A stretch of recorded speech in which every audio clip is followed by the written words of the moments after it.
नमस्कार, capital TV का prime time show देख रहे हैं आप और मैं हूं आपके साथ शिवानी रतूड़ी। सोमवार को संसद में वंदे मातरम पर बहस होगी और इसका आगाज प्रधानमंत्री मोदी करेंगे। सरकार वंदे मातरम की 150वीं वर्षगांठ को राष्ट्रीय उत्सव की तरह मनाना चाहती है। विपक्ष सीधे तौर पर विरोध नहीं कर रहा है, लेकिन बहस से भाग जरूर रहा है। राहुल गांधी इस मुद्दे पर नहीं बोलेंगे। लोकसभा में कांग्रेस की ओर से प्रियंका गांधी कमान संभालेंगी। तो सबसे बड़ा सवाल यही है कि वंदे मातरम का विरोध क्यों हो रहा है, सरकार और विपक्ष में टकराव का कारण क्या है। इसी पर आज चर्चा करने के लिए हमारे साथ स्टूडियो में मौजूद हैं कैपिटल टीवी के editor in chief doctor Manish Kumar. Sir, बहुत बहुत स्वागत है आपका। धन्यवाद। सर, एक और प्रधानमंत्री मोदी अपनी बात रखेंगे, दूसरी ओर प्रियंका गांधी, तो माहौल क्या होने वाला है? देखिए, माहौल तो यही होने वाला है कि ये लोग वॉकआउट करेंगे, कहेंगे कि ये बेकार का डिबेट है, इस पे क्यों बहस होना है, नौकरी के ऊपर बहस होना चाहिए तो महंगाई के ऊपर बहस होना चाहिए, जो नॉर्मल तरीका है। एसआईआर के ऊपर बहस होना चाहिए। हाँ। ये जो उनका रवैया है, वाई इट इज़ इम्पॉर्टेंट, इसको समझना ज़रूरी है। और आज पूरे कार्यक्रम को ध्यान से देखिएगा, क्योंकि इसमें कोई मैं पॉलिटिकल एनालिसिस नहीं करने जा रहा, सिर्फ इतिहास के आईने से वंदे मातरम की कंट्रोवर्सी को मैं आपको बता दे रहा हूँ, ताकि कल जब प्रधानमंत्री मोदी या फिर अलग अलग जगहों पे बहस हो तो आप उन चीज़ों को अच्छे तरीके से उसको एनालाइज कर सकेंगे अपने आप। वंदे मातरम दरअसल हिंदुस्तान का राष्ट्रगान होना चाहिए जी। ये मेरी अपनी राय है। ये वंदे मातरम जो पूरा का पूरा पोएम है, ये जो गीत है, ये भारत की संस्कृति, इतिहास, भारत की परंपरा, यहाँ के धर्म, उसको समाहित करती है। जी। और सबसे बड़ी चीज, भारत का जो इंडिपेंडेंस स्ट्रगल था, उसका ये मंत्र था वंदे मातरम। लेकिन कंट्रोवर्सी क्यों है, क्यों विवाद है? क्योंकि मुसलमानों ने कह दिया कि हम नहीं गाएंगे इसको। हाँ। हम इसमें नहीं गाएंगे क्योंकि इसमें भारत को जो एक माँ के रूप में दिखाया गया है और कुछ दुर्गा की तरह दिखती है, काली की तरह दिखती है, तो हम उसकी पूजा नहीं करेंगे। तो पहला डिबेट यही है, देश बड़ा या धर्म बड़ा, संविधान बड़ा या धार्मिक ग्रंथ बड़ा। ये बेसिक चीज को समझिए। फिर कुछ लोग ऐसे, फिर भी राष्ट्रगीत बनाया गया, लेकिन उसमें जो चतुराई कांग्रेस पार्टी की तरफ से की गई कि कविता के ज्यादातर हिस्से को हटा दिया, मात्र 2 स्टैंजा जो है हम लोग पढ़ते हैं मुसलमानों को खुश करने के लिए। ये देश धर्म के नाम पे बट गया। मुसलमानों ने अपनी जिद पे भारत को बांट दिया। मुसलमानों के लिए आपने जमीन दे दी, सब कुछ दे दिया, लेकिन फिर भी मुसलमानों को खुश करने के लिए ये नेहरू, ये गांधी, ये तमाम कांग्रेस पार्टी ने भारत की आत्मा में ही खंजर घोंप दिया। जी। ये हकीकत है। अब आते हैं इस कविता के ऊपर। ये पहली बार बंकिम चंद्र चट्टोपाध्याय या चटर्जी, उन्होंने 7 नवंबर 1875, इसलिए 150वां साल जो है हम लोग मना रहे हैं। ठीक, पहली बार उन्होंने लिखा था और ये अक्षय नवमी के दिन हिंदू पूजा के दौरान उन्होंने रिसाइट किया था और तब से ये चला आ रहा है। फिर आज़ादी की शुरुआत हुई, कांग्रेस पार्टी बनी, कांग्रेस ने भी इसे अपनाया। हाँ। तो ये चला आ रहा है। तो 1875 से ये चला आ रहा है। 1896 में जब कांग्रेस पार्टी का एनुअल सेशन होता है, तो ये वंदे मातरम का पूरा पैराग्राफ वो बकायदा उस कांग्रेस के सेशन में रविन्द्रनाथ टैगोर ने गाया। तो 75 से 96 तक कोई विवाद नहीं। हाँ। और धीरे धीरे ये आजादी की लड़ाई और भी ज्यादा प्रखर होती गई, तो वंदे मातरम सबकी जुबान पे आ गया।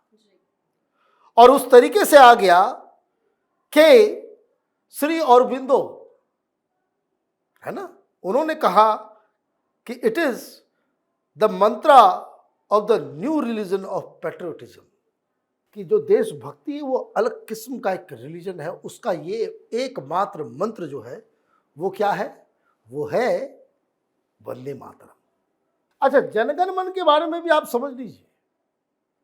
हालांकि राष्ट्रगान है, मैं जनरली उसके ऊपर बोलता नहीं है, लेकिन आपको बहुत सारी चीजें मिल जाएगी, भाई किसके लिए लिखा गया, क्यों लिखा गया। तो खैर चलिए, ये अलग विवाद है, कभी और इसके ऊपर डिस्कस करेंगे। लेकिन हुआ ये, पहली बार कुछ कठमुल्लों ने, ये 12 साल ये अभी बांग्लादेश में चला गया, उसमें भारत ही था ना। देखिए ना, सब तो कटते चला जा रहा है। पहले अफगानिस्तान, पाकिस्तान, बांग्लादेश, तो बर्मा, सब अखंड भारत का एक हिस्सा होता था।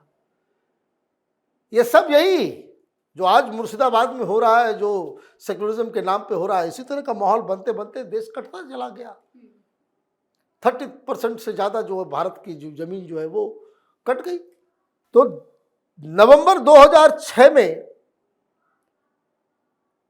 एक हिंसा भड़का बारिसाल में, है ना, वो अभी बांग्लादेश में है, और जहाँ पे मॉस्क से के पास जो है वो हिंदू माने एक प्रोसेशन जा रहा था आज़ादी के लिए लड़ाई वाले, तो वंदे मातरम वो जुलूस जा रहा है, अंग्रेजों के खिलाफ वो आंदोलन चल रहा है।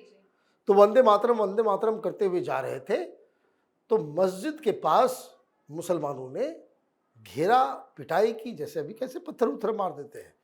तो वो पहला प्रोटेस्ट वो दर्ज हुआ कब, 1906 में। अब धीरे धीरे ये बढ़ रहा है मुसलमानों के बीच कि वंदे मातरम नहीं करेंगे, वंदे मातरम नहीं गाएंगे।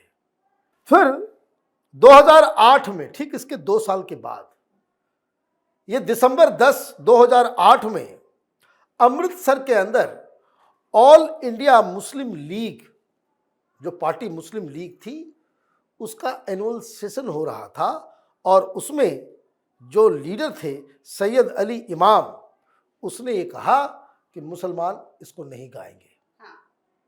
मुसलमान इसको नहीं गाएंगे। तो हुआ ये कि आज़ादी की लड़ाई के दौरान वंदे मातरम कांग्रेस वाले करते थे, और मुसलमान कहते थे अल्लाहू अकबर, अल्लाहू अकबर, और वंदे मातरम एक दूसरे के जो है वो कंपटीशन में आ गए। मुसलमान अल्लाहू अकबर करते थे, और वंदे मातरम जो है ये कांग्रेस का था। तो ये डिवीजन जो है वो शार्प होना शुरू हो गया। कांग्रेस के सेशन में तब भी चल रहा है, जो भी सेशन होता था तो उसमें जो है वो वंदे मातरम पूरा स्टैंजा गाया जाता था, पूरा स्टैंजा गाया जाता था। और कई सारे इस तरह के कांग्रेस के सेशन में जिन्ना खुद खड़े होते थे, वो भी गाते थे। सारे मुस्लिम लीडर जो कांग्रेस पार्टी के अंदर थे, सारे लोग गाते थे, तब कोई दिक्कत नहीं थी।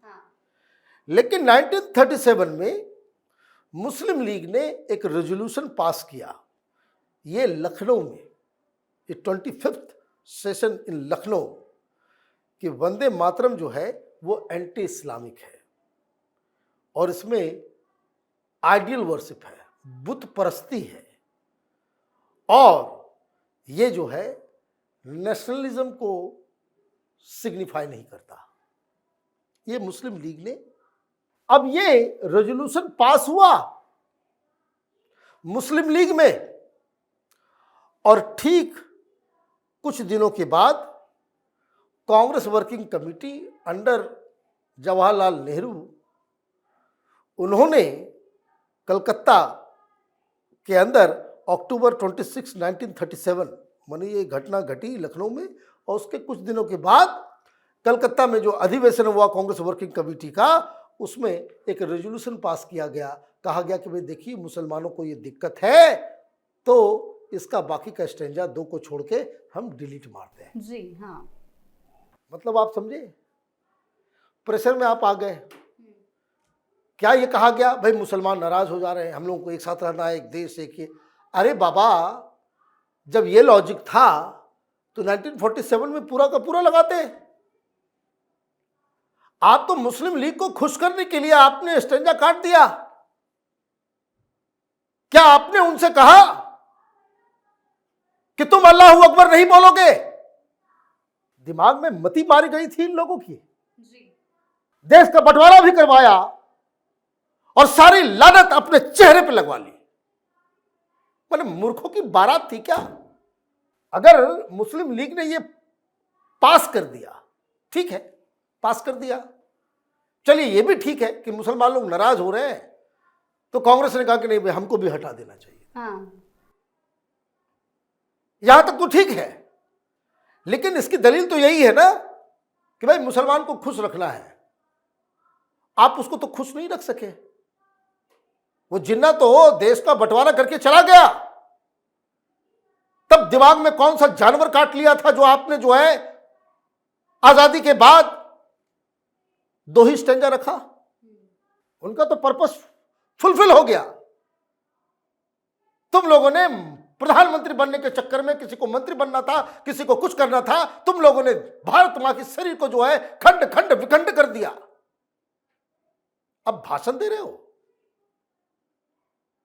अब फिर क्या है? अब बात समझिए क्यों ये इंपॉर्टेंट है। तो अब ये जो चला आया आजादी के बाद, फिर वही गलती कर दिया इन लोगों ने। लेकिन ये मामला फिर से गरमाया तब, ये जमीयत उलमा हिंद या मदनी वाला चाचा भतीजा जी 2009 में जमीयत उलमा हिंद ने, देवबंद वाला, इन लोगों ने फतवा जारी किया। उसमें ये कहा कि मुसलमानों को वंदे मातरम नहीं गाना चाहिए। हाँ सर, अभी भी यही कहा जा रहा है ना कि वंदे मातरम हम नहीं गाएंगे। किसको खुश करना है? इंपॉर्टेंट क्या है, मैं बात समझिए। 1937 में जिन पागल कांग्रेसियों ने मुसलमानों को, मुस्लिम लीग को खुश करने के लिए वंदे मातरम को काट दिया, ये वही जमीयत उलमा हिंद और मुसलमानों को खुश करने के लिए इसका विरोध कर रहे हैं। 15 साल के बाद देश का बंटवारा हुआ तो मुसलमान देश का बंटवारा करके अपना हिस्सा लेकर के चले गए। ये गलती कर रहे हो, फिर बंटवारा होगा, फिर बंटवारा होगा। और यह बंटवारे की शुरुआत है इन सब चीजों से। इसीलिए पार्लियामेंट के अंदर कल जो बहस हो, न सिर्फ बहस हो बल्कि इस टेंडेंसी के ऊपर कि आप देखिए भाई बाबरी मस्जिद का वो बना रहा है, वहां पे कोई कुछ बोल नहीं रहा, कोई कुछ बोल नहीं रहा। कौन सा जमीयत उलमा हिंद का सामने आया? वो कह रहा है कि भाई जिहाद करेंगे। ये पूरे के पूरे डॉक्टरों का गैंग वो बम बना रहे हैं। भाई कहां है पढ़े लिखे मुसलमान? उनको सामने आकर के कहना चाहिए ना कि बकवास है, गलत है। ये प्रवृत्ति का जो किया मदनी ने किया, नहीं किया, किसी ने किया, नहीं किया, तौकीर ने किया, नहीं किया। तो वहां बाबरी मस्जिद बनाया जा रहा है तो कुछ हो रहा है। तो ये जो डिबेट है, इसके जरिए देश की जनता को ये बताने की आवश्यकता है कि ये जो आप उंगली पकड़ने दोगे, वो आपका जो है ये पकड़ के आपको खींच लेगा और फिर से बंटवारे का माहौल बन जाएगा। ये सिर्फ हिंदुस्तान ही नहीं, दुनिया में हर जगह यही हुआ है। तो ये जो डिबेट है इसलिए बड़ा इंपॉर्टेंट है, सबको सुनना भी चाहिए और उसके ऊपर अपने विचार जो है सोशल मीडिया के ऊपर जरूर प्रसारित करना चाहिए। जी सर, बहुत बहुत धन्यवाद आपका इन तमाम जानकारियों के लिए। धन्यवाद। वंदे मातरम की 150वीं वर्षगांठ हो या फिर कोई और मुद्दा, जिस तरह से विपक्ष का रवैया इन मुद्दों पर देखा जा रहा है, उससे तय है कि संसद सत्र में जबरदस्त राजनीतिक टकराव देखने को मिलेगा। वंदे मातरम के द्वारा सरकार राष्ट्रीय चेतना को मजबूत करने की बात कर रही है, जबकि विपक्ष इसे राजनीतिक एजेंडा बनाकर सवाल उठा रहा है। तो फिलहाल इस खास शो में इतना ही। आपकी इस बारे में क्या राय है, हमें कमेंट सेक्शन में जरूर बताएं। वीडियो को लाइक करें, शेयर करें और चैनल को सब्सक्राइब करना ना भूलें। धन्यवाद।